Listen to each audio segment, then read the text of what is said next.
Hello, everyone, and welcome back to Daily English. I'm Anna. And I'm John. We are so happy to be here with you today.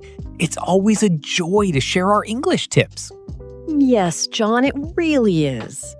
And before we start our wonderful chat today, please remember to like this video, share it with your friends, and subscribe to Daily English if you haven't already. It helps us a lot. Exactly. Your support means the world to us. Thank you. So, Anna, today we have a super important topic. It's about training your mouth and your mind for English. What do you think about that? Oh, John, I love this topic. It's something many people ask us about. They say, John, I understand English. I can read it. I can listen to it, but I can't speak. Yes, exactly. It's a very common problem. Many people understand English very well, right?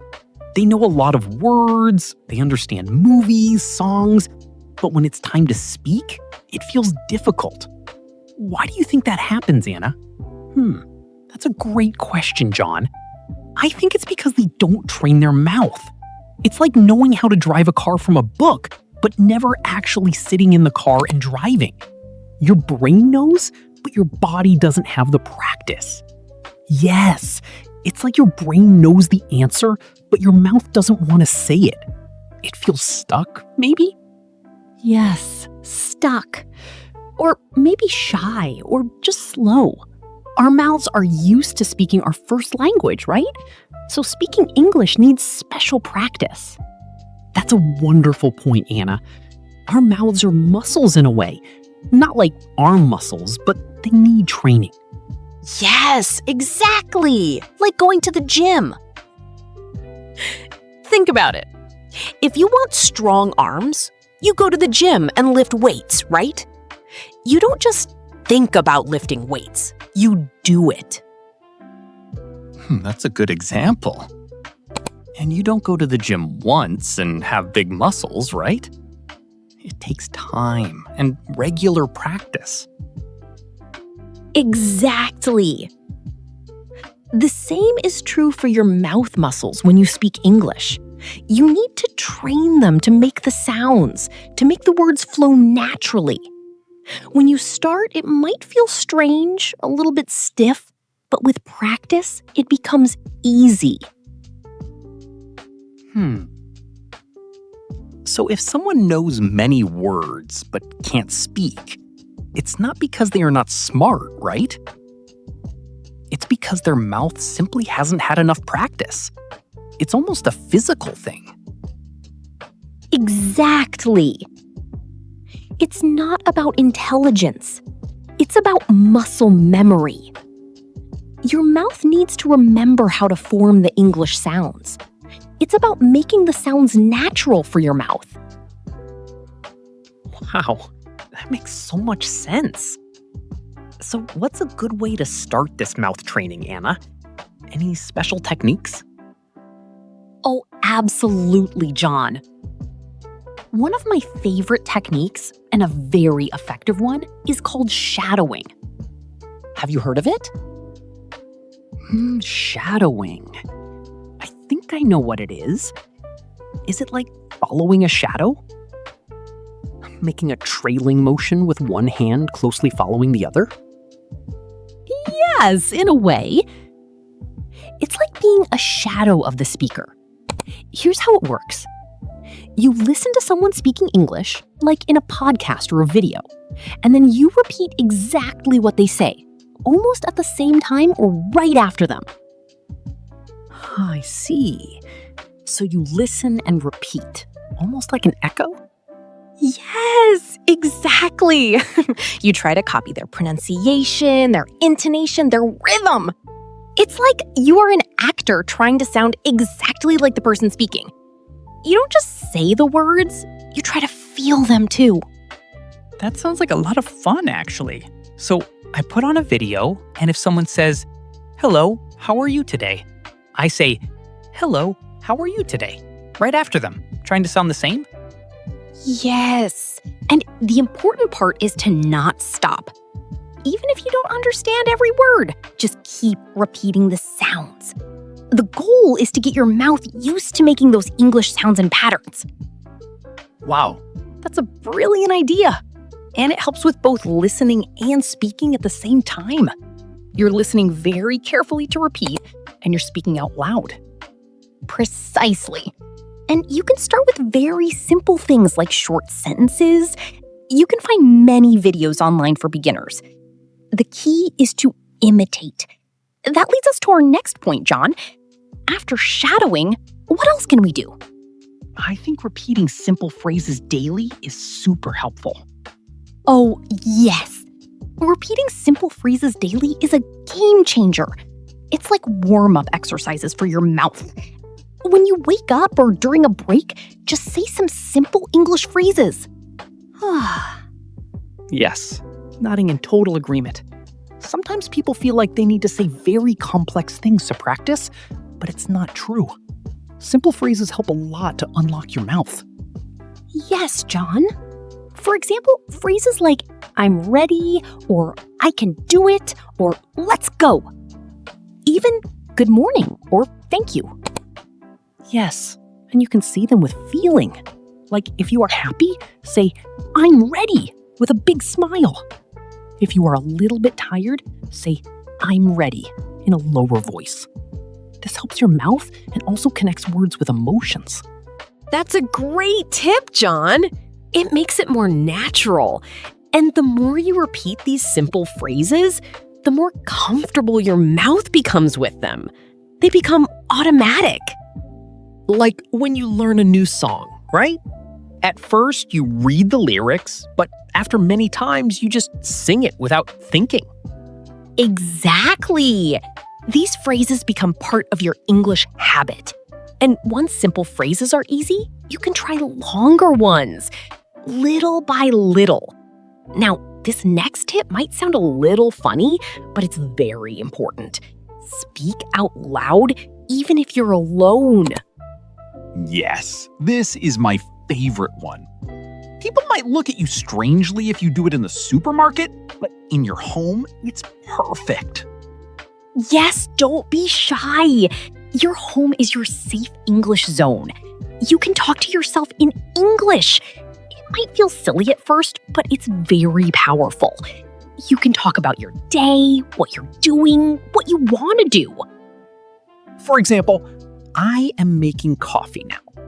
It smells good. I need a cup. Yes. Or I need to clean the house today.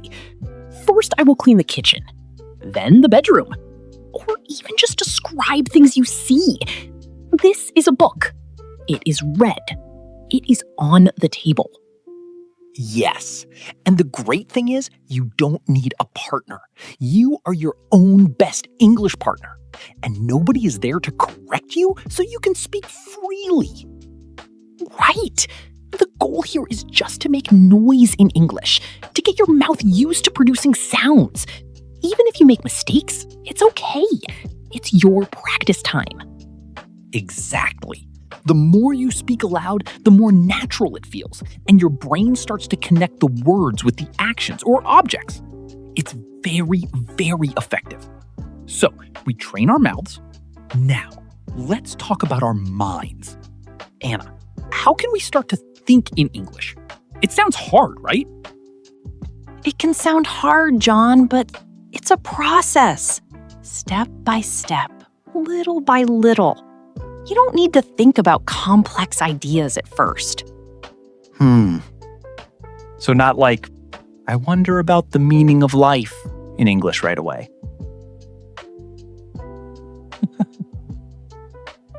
No, not that.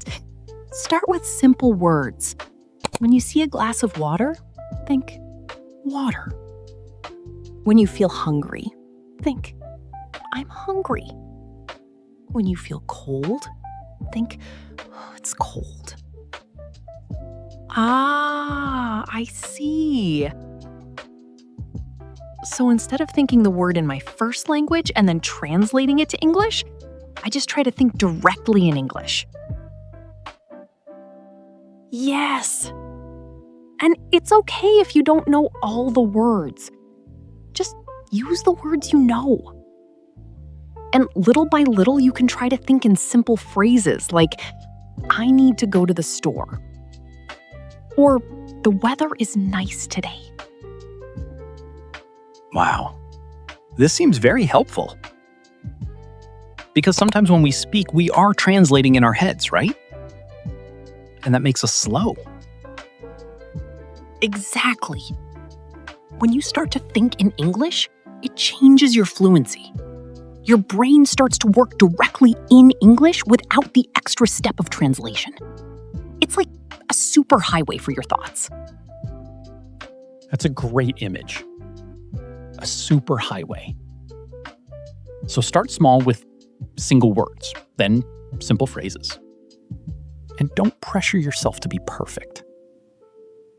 Never. Just try. Every little bit helps, and you will feel your brain changing, becoming more English. So we are training our mouths, we are training our minds. What else can we do to make English a natural part of our lives, John? Ooh, this is fun. You need to make English part of your daily life. It's not just a subject you study, it's a language you live. Yes. So instead of just studying for an hour, how can we bring English into our normal day? Well, there are many ways. You can use apps for learning English, just for a few minutes while you're on the bus. Yes! And videos. Watch short videos in English. Maybe a simple cartoon or a news report for beginners. Even with subtitles in English, it helps. Absolutely. And audio. Listen to English music or simple English stories. And of course, podcasts like ours. Yes, like ours. Listen to us while you are cooking or walking or cleaning. The more you involve English in your day, the faster your progress will be. It's about immersion, John. Even if you are not in an English-speaking country, you can create your own English environment at home. Change your phone language to English. Read short news articles in English. Look at English memes. Wow, memes! Memes! Yes, that's a fun way. It doesn't feel like studying. You are learning words and expressions. Exactly. The more English surrounds you, the more natural it becomes. Your brain gets used to hearing, seeing, and thinking in English without extra effort. It speeds up everything. John, this next point is so important for all types of learning, but especially for English. It's about consistency. Ah, yes. Stay consistent. This is key. Many people think they need to study for 2 hours every day. That's not always possible, right? And then they get tired and they stop. Well, what if we do just a little bit every day? That's the secret. 5 minutes a day is powerful.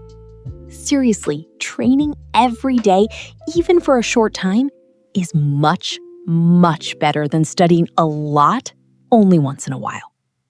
Yes, it's like the gym example again. Going to the gym for 5 minutes every day will make you stronger than going for 5 hours once a month. Exactly. Small, regular efforts build habits, and habits build skills. Your mouth remembers the sounds. Your brain keeps thinking in English. It's a continuous process. And it feels less like a big task, right? Oh, I only need to do 5 minutes of English today. And sometimes those 5 minutes turn into 10 or 15 because you start enjoying it. That happens all the time. The point is to not break the chain. Every day, a little bit of English. It builds momentum. It builds confidence. And it tells your brain English is important. We do it every day. We do it every day. Now, this is a beautiful point, Anna, and very important for our confidence. It's about celebrating your voice. Oh, I love this one, John. It's so true. Your voice in English is important. It's your voice. Yes. Many people wait to start speaking until they think they are perfect. They think, my English is not good, my accent is bad, I will wait. No, don't wait to be perfect to start. You start to become better. Your voice, with your unique accent and way of speaking, is part of who you are. Exactly. Be proud of your voice. When you speak English, you are communicating, and that's what matters most. Don't worry about being perfect. Worry about being understood. And understood is easy, even with a little accent. Yes, embrace your accent. It shows where you are from and it's unique. The goal is clear communication, not to sound like a native speaker from a specific country. And when you celebrate your voice, you feel more confident. You feel good about speaking. And when you feel good, you speak more. It's a wonderful cycle. It truly is. So next time you speak English, whether it's to yourself or to a friend, just smile and say, "This is my voice. I am speaking English." John, this last point connects everything we talked about today, and it's very powerful. It's your brain will follow your mouth. Wow, Anna, that's a deep thought. Can you explain more? Yes. Many times we think we need to know everything perfectly in our heads before we can speak, but it's the opposite. So you mean when you speak, your brain actually learns faster? Yes, exactly. When you use your mouth to form words, to make sounds, to create sentences, your brain is working in a very active way. It's not just receiving information, it's producing it. Ah, I see. So the act of speaking is a powerful learning tool in itself. It's not just showing what you know, it's helping you know more. Precisely. The fluency is born in the practice. It's not born in just reading a book or listening to a podcast. Those are important, yes, but the speaking part makes it real for your brain. So by forcing your mouth to speak, even if it feels difficult at first, your brain quickly catches up and starts to make connections. It's like, oh, we are doing this. I need to help. Yes. Yeah. It's like your brain is saying, okay, mouth, you are speaking English. I need to give you the words, the grammar, the correct pronunciation quickly. It creates a strong link between sound, meaning, and action. Wow, that's very inspiring. So don't wait for your brain to be perfect. Start speaking and your brain will get there faster. Yes, exactly. The more you speak, the more natural it becomes. And the more your brain adapts to thinking and communicating directly in English. It's a beautiful process. Well, John, this has been such an amazing episode. I hope everyone learned a lot about training their mouth and mind. Me too, Anna. It's all about practice and consistency. You can do it. Yes, you can. And remember, everyone, please subscribe to Daily English if you haven't yet, and share this episode with your friends who are learning English. It can help them a lot. And also leave us a comment below. Tell us, what is one simple English phrase you will start repeating daily? We want to know. Yes, we love reading your comments. Thank you so much for joining us today on Daily English. See you next time. Bye, everyone. Keep practicing.